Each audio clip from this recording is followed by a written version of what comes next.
హృదయపూర్వకమైన వందనాలు. అందరికీ వందనాలు. దేవునికి స్తోత్రములు. ఈ రాత్రి బైబిల్ గ్రంథంలో నుండి ఒక చిన్న వాక్యాన్ని చదువుకుని ఈ పూట ప్రభు మనతో మాట్లాడేటట్లుగా, మన ప్రార్థనలన్నీ ఆలకించేటట్లుగా కృప చూపినట్లుగా వాక్యాన్ని చదువుకుని మనము ధ్యానం చేద్దాము. కీర్తనల గ్రంథము 50వ అధ్యాయము. కీర్తనల గ్రంథము 50వ అధ్యాయము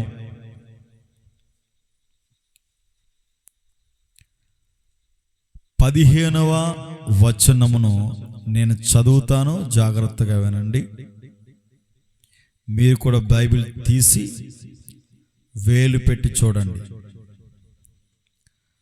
ఆపత్కాలమున నీవు నన్ను గూర్చి మొరపెట్టుము, నేను నిన్ను విడిపించెదను, నీవు నన్ను మహిమ పరచెదవు.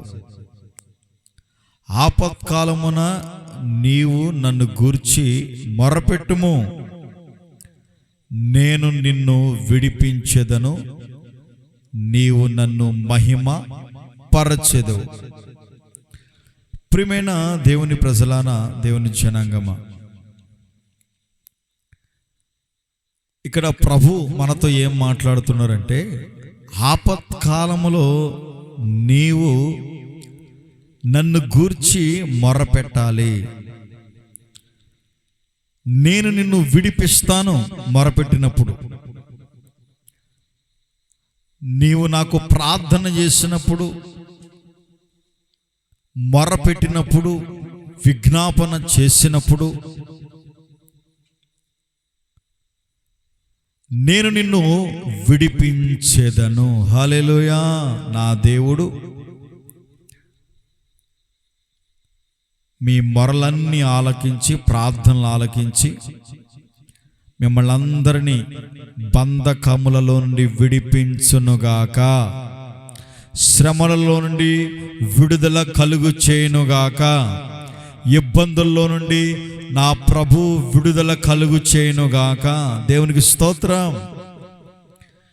ప్రియమైన దేవుని సంఘమా, మనం మొరపెట్టాలి. ఆపత్కాలములో మనం యేసయ్యను వేడుకోగలిగితే, ప్రార్థించగలిగితే, ఆయన మనకున్నటువంటి ఇబ్బందుల్లో నుండి, ఇరుకుల్లో నుండి, శ్రమలలో నుండి తప్పించి ఆయన మనల్ని విడిపిస్తాడంట. హల్లెలూయా. విడుదల కలుగు చేస్తాడంట. అప్పుడు మనము ఆయనను మహిమపరచాలి అని వాక్యం సెలవిస్తుంది.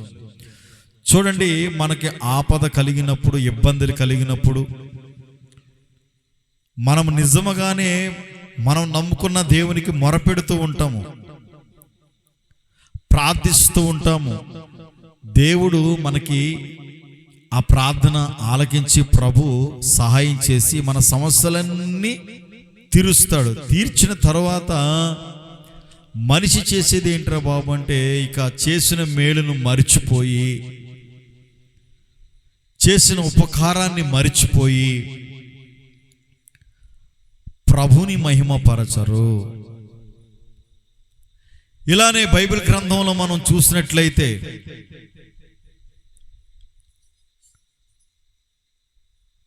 పుట్టినప్పటి నుంచి కుంటివాడు, పుట్టినప్పటి నుంచి గుడ్డివాడు, ఈ పరిస్థితుల్లో ఉన్నటువంటి వారిని యేసు ప్రభు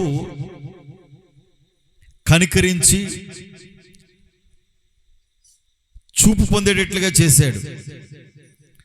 కనికరించి నడవగలిగేటట్లుగా చేశాడు. వీళ్ళు దేవుణ్ణి మహిమపరచరి అని బైబిల్లో రాయబడి ఉంది. ప్రభుని వెంబడించిరి అని బైబిల్లో రాయబడి ఉంది. ఈ రాత్రి మీకు టూకీగా ఒక 2 మాటలు చెప్పి నేను ముగించేస్తాను.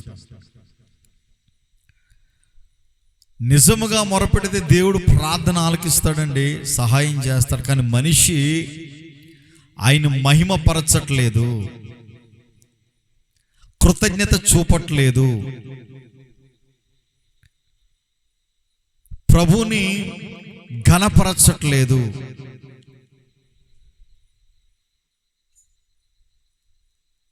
మనిషి అవసరం తీరిన తరువాత, ప్రభు సహాయం చేసిన తరువాత ప్రభుని మహిమపరచకుండా వారికి ఇష్టం వచ్చినట్లుగా జీవితాన్ని చేస్తూ ఉన్నారు. అందుకని ఆపత్కాలం నీవు నన్ను గూర్చి మొరపెట్టాలి, నేను నిన్ను విడిపిస్తాను, నీవు నన్ను మహిమపరచెదవు. ఆయన మహిమపరచగలుగుతున్నామా? మనము దేవుడు చేసిన ఉపకారాలను బట్టి, మేలును బట్టి ఆయన మహిమపరచగలుగుతూ ఉన్నామా? స్తుతించగలుగుతూ ఉన్నామా? ఆరాధించగలుగుతూ ఉన్నామా? మానక ఆయనకి కనబడుతూ ఉన్నామా? ఎన్నెన్నో మేళ్ళు దేవుడిని జీవితంలో చేశాడు, ఎన్నో ఉపకారాలు చేశాడు. అయ్యా పాస్టర్ గారు, నా పరిస్థితి ఇదండి, అప్పులు పాలైపోయానండి, నాకు పెండ్లయ్యి 14 ఏళ్ళు అయిందండి, పిల్లలు లేరండి, మా అమ్మాయికి వివాహం అవ్వాలండి, మా అబ్బాయికి వివాహం అవ్వాలండి, మా బాబుకి జ్వరం వస్తూనే ఉందండి, రాత్రులు కేకలు వేస్తూ ఉన్నాడండి అని నువ్వు ఎన్నెన్నో నీకు కలిగినటువంటి ఇబ్బందులను, కలిగినటువంటి శ్రమలను దైవ సేవకుడితో చెప్పి నీవు కూడా భారం కలిగి ప్రార్థన చేసుకున్న వ్యక్తివే.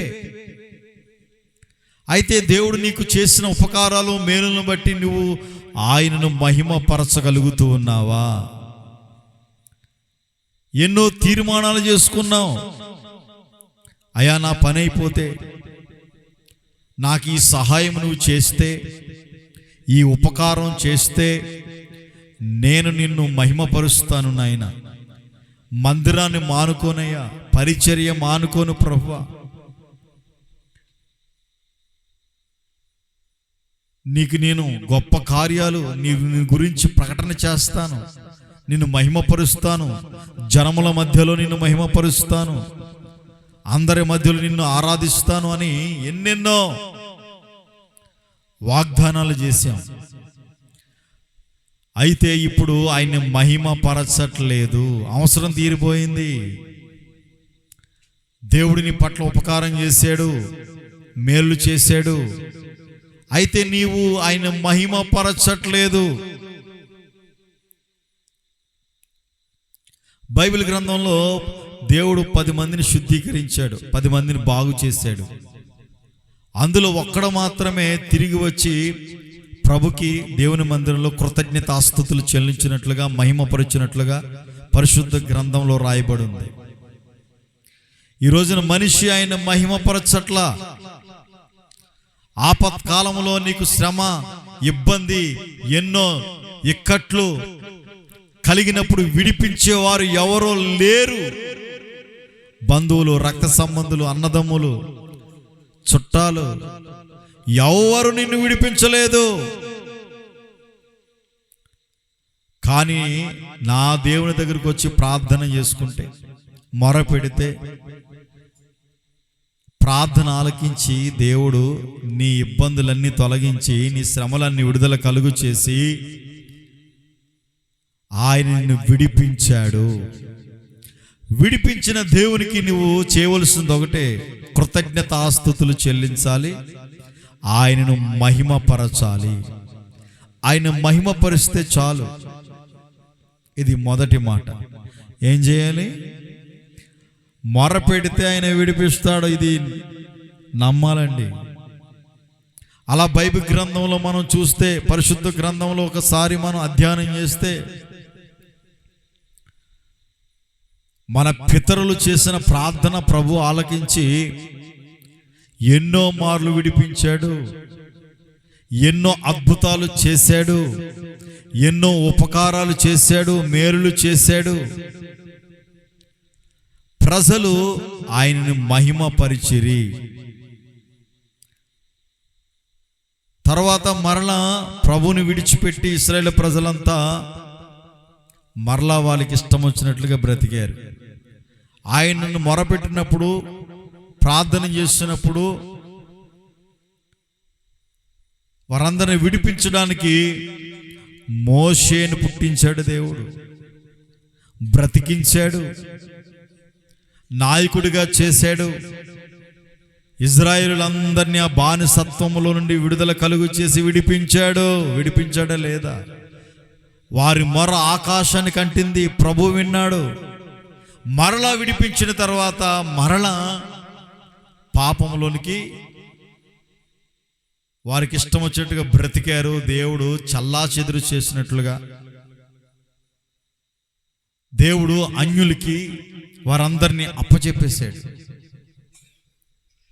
ప్రియమైన దైవ జనగమ, దేవుని ప్రజలారా, ఈ రాత్రి మనం నేర్చుకోవాల్సింది ఏంటంటే, ఆయన ఖచ్చితంగా విడిపిస్తాడండి. ఆపత్కాలములో ఆయన మొరపెడితే నీ జీవితంలోనూ నా జీవితంలోనూ ఆయన మేలు చేస్తాడు.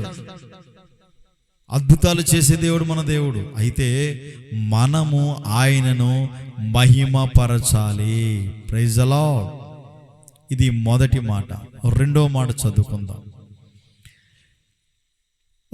ఒక బాధల్లోనూ, ఇబ్బందుల్లోనూ, ఇరుకుల్లోనూ ఉన్నటువంటి ఒక వ్యక్తిని ప్రభు విడిపించాడు.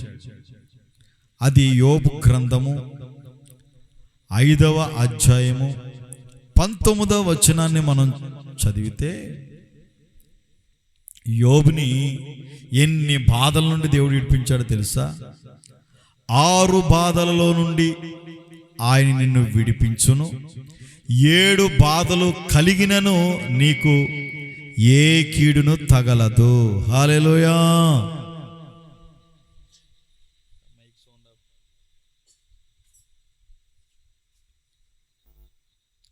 Praise the lord.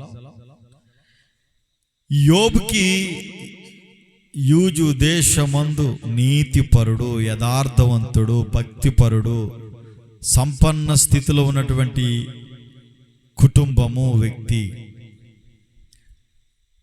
ఇతనికి 6 బాధల నుండి ఆయన విడిపించాడు. 7 బాధలు కలిగిన ఏ కీడును తగలకుండా ఆయన విడిపించాడు. Praise the Lord. ప్రియమైన దైవజన, దేవుని ప్రజలారా, ఈ రాత్రి నా ప్రభు మీతో మాట్లాడుతున్న మాట, 6 బాధలు కలిగిన, 7 బాధలు నీకు కలిగిన ఆయన నిన్ను విడిపిస్తాడు. విడుదల కలుగు చేస్తాడు నా దేవుడు. హల్లెలూయా. అయితే నువ్వు చేయవలసిన పని ఒకటే, ఆయనను మహిమపరచు, ప్రభుని మహిమపరచు. ఆపత్కాలంలో ఆయనకి మొరపెడితే నిన్ను విడిపిస్తాడు. అయితే నువ్వు ఆయన మహిమపరచవలసి ఉన్నది. ప్రియమైన దైవజన, దేవుని ప్రజలారా, మొట్టమొదటిగా భూమి ఆకాశాలన్నిటిని సృజించి దేవదూతలను సృజించాడు.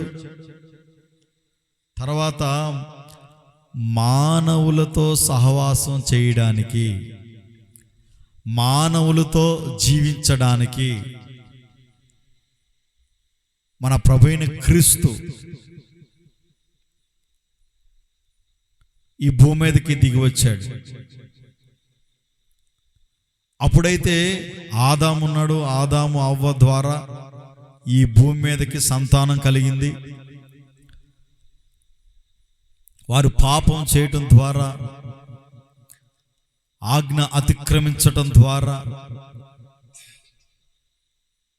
వారు ఈ భూమి మీదకి త్రోయబడ్డారు, శపించబడ్డారు. ఆ విధంగా ప్రభు మేఘములో నుండి నోటి మాట ద్వారా తన సేవకుల్ని ఏర్పాటు చేసుకుని, ప్రవక్తలను ఏర్పాటు చేసుకుని, నాయకుల్ని ఏర్పాటు చేసుకుని ప్రజలతో సహవాసం చేస్తూనే ఉన్నాడు. అయినా మనిషి పాపాన్ని విడిచిపెట్టట్లా. అందుకనే మనతో జీవించడానికి, మానవులతో సహవాసం చేయడానికి దివు నుండి భూమికి దేవుడు దిగి వచ్చాడు. కన్య అయిన మరియ గర్భాన్న ఉద్భవించి జన్మించి పరిశుద్ధమైన పుట్టుక పుట్టి మనవలే మానవ శరీరాన్ని ధరించుకుని, మాంసం కలిగి ఎముకలు కలిగి మానవ శరీరాన్ని ధరించుకుని మనకర్థమయ్యే రీతిలో ప్రభు అయిన క్రీస్తు దేవుడు ఈ భూమి మీదకి దిగి వచ్చాడు. మనతో జీవించడానికి, మనతో సహవాసం చేయడానికి 3.5 సంవత్సరాలు ఈ భూమి మీద సత్య శరీరుడిగా జీవించి మనకు కావలసినటువంటి ప్రతి మాటను బైబిల్ గ్రంథంలో రాసి ఎలా జీవించాలి మనిషి అని నీ పాపం నిమిత్తమై, నా పాపముల నిమిత్తమై ఆయన రక్తాన్ని కార్చి ప్రాణం పెట్టి మరలా తిరిగి లేచి మృత్యుంజయుడిగా మన కొరకు పరలోక రాజ్యాన్ని సిద్ధపాటు చేయడానికి ఆయన వెళ్ళి ఉన్నాడు, మరలా రాబోతూ ఉన్నాడు.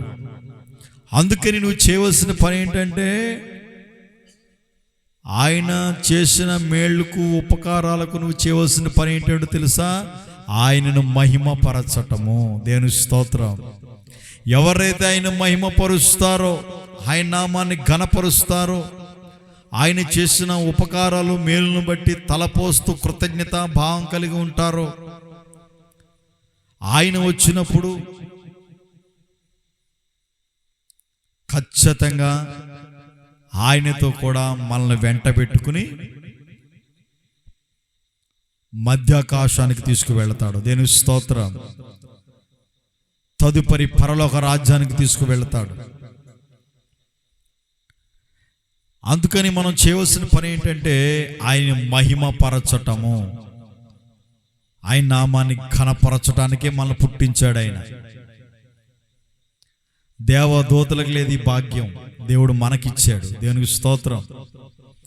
అందుకని 6 బాధలు నీకు కలిగిన ఈ రాత్రి, నాకన్ని బాధలే, నాకన్ని శ్రమలే, నా బ్రతికి ఇలా తగలడింది, దేవుడు రాసి పెట్టాడేమో, నా జీవితం ఇలా తెల్లారుతుంది అని 6 బాధలు వచ్చి, బాధ వెనకాల బాధ, శ్రమ వెనక శ్రమ, ఇబ్బంది వెనకాల ఇబ్బంది వస్తున్నాయని కృంగిపోతున్నావేమో.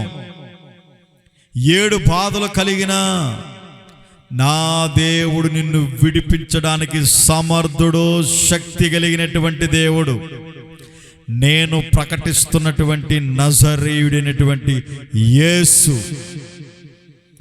ఈ రాత్రి నా జీవితం ఇలాగైపోయింది, నా తలరాత, నా చేతి గీత అని నీవు వేసారిపోతున్నావేమో, కృంగిపోతూ ఉన్నావేమో.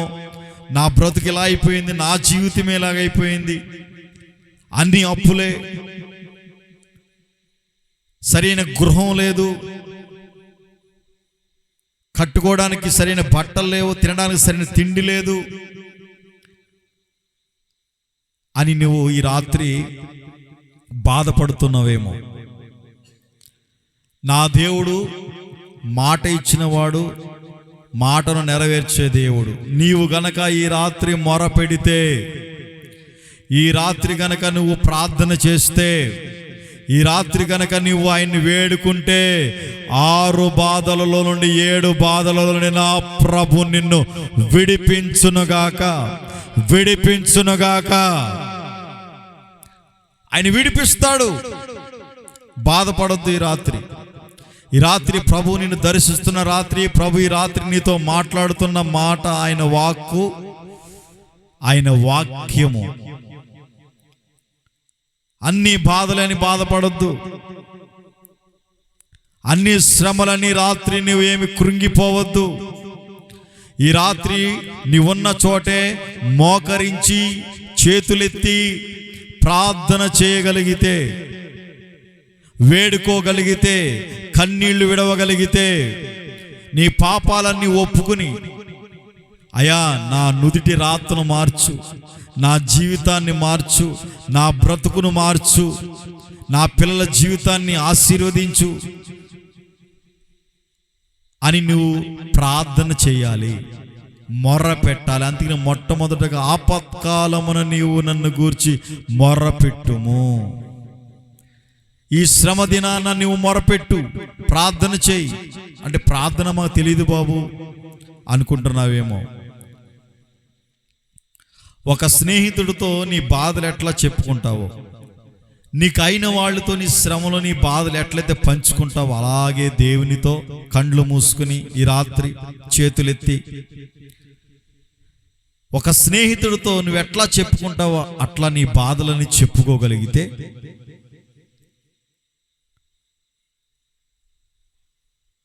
నిత్యముగా నా దేవుడు నీ బాధలలో నుండి విడిపిస్తాడు, నీ శ్రమలలో నుండి విడిపిస్తాడు. బాధపడబాకు, దిగులు పడకు. నీ జీవితం ఆయన ఫలభరితంగా మార్చగలిగిన దేవుడు. ఇదిగో ఈ సంవత్సరపు ఈ చివరి మాసంలో ప్రభు నీతో మాట్లాడుతున్నాడు. ప్రార్థన చేసుకో, ఆపత్కాలములో నువ్వు మొరపెట్టు, ప్రార్థించు, ఆయన వేడుకో. నిత్యముగా ఈ సంవత్సరపు ముగింపులోనే నా దేవుడు నీ బాధలన్నిటిలో నుండి విడిపించునుగాక, విడిపించునుగాక. నా దేవుడు విడిపిస్తాడు. మరో నూతన సంవత్సరంలో నువ్వు అడుగు పెట్టక మునిపే ఈ చివరి ఈ 2 మాసములలో, 2 నెలలలో నీవు గనక పాపాలన్నీ ఒప్పుకుని, నీ రహస్య పాపాలు అన్నీ ఒప్పేసుకుని పశ్చాత్తాప హృదయముతో నీ హృదయాన్నంతటిని ఆయన సన్నిధిలో కుమ్మరించి మొర్ర పెట్టగలిగితే, ప్రార్థించగలిగితే నా దేవుడు నిన్ను విడిపిస్తాడు. తదుపరి నీవు ఆయన మహిమపరచగలుగుతావు. హల్లెలూయా.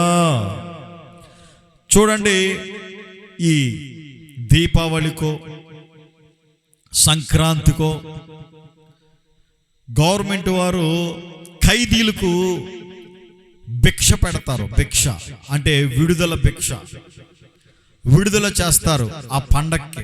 లేదా ఆగస్టు 15కో మంచి ప్రవర్తన కలిగి ఆ శిక్షణ అనుభవిస్తున్న వ్యక్తి, అతనిలో మార్పు వస్తే, అతనిలో చేంజింగ్ వస్తే, బ్రతుకు మార్చుకుంటే, ఒరే వీడు చాలా మారాడు, జైలుకి వచ్చిన తర్వాత బుద్ధి వచ్చింది వీడికి, గనుక ఈ పేరు రాద్దాము లిస్ట్లో రాసి ఆగస్టు 15కి స్వాతంత్ర దినోత్సవ రోజున వీడికి విడుదల భిక్ష పెడదామని ఒక అధికారి, ఆ చుట్టుపక్కల ఉన్న అధికారులు అతని ప్రవక్తన చూసి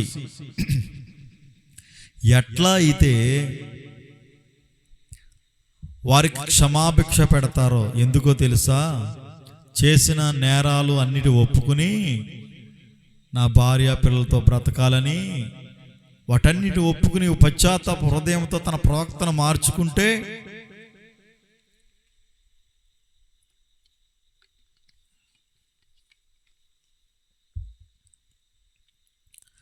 గవర్నమెంట్ వారు అతనికి విడుదల ప్రకటిస్తారు. ఏం ప్రకటిస్తారు? విడుదల ప్రకటిస్తారు. మరి ఒక మానవుడే, ఒక అధికారే ప్రవక్తను మార్చుకుంటే విడుదల కలుగు చేస్తూ ఉంటే,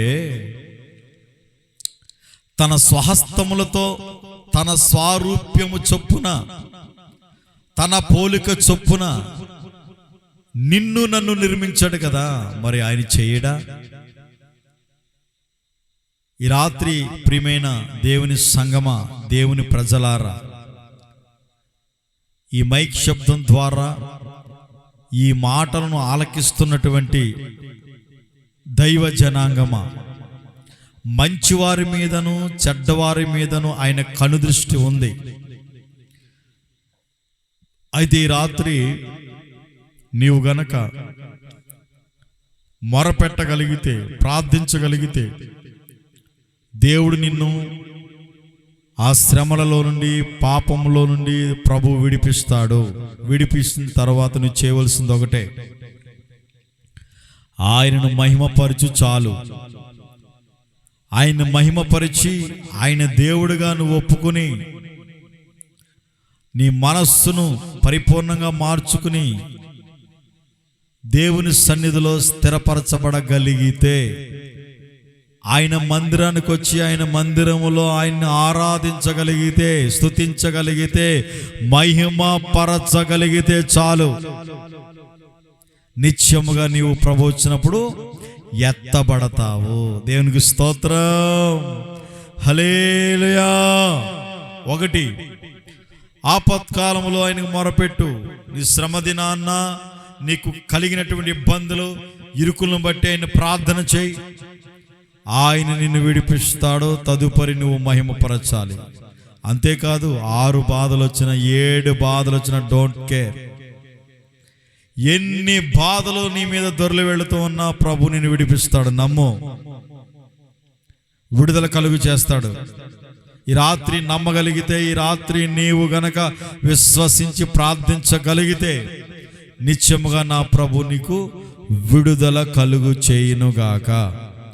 ఈ మాటలు నా దేవుడు మీ హృదయంలో నీరు కట్టి ఫలింప చేయునుగాక. ఆమేన్. అందరూ లేచి నిలబడండి. మనం ప్రార్థన చేసుకుని ఈ శుద్ధీకరణ కూడికను మనం ముగించుకుందాం.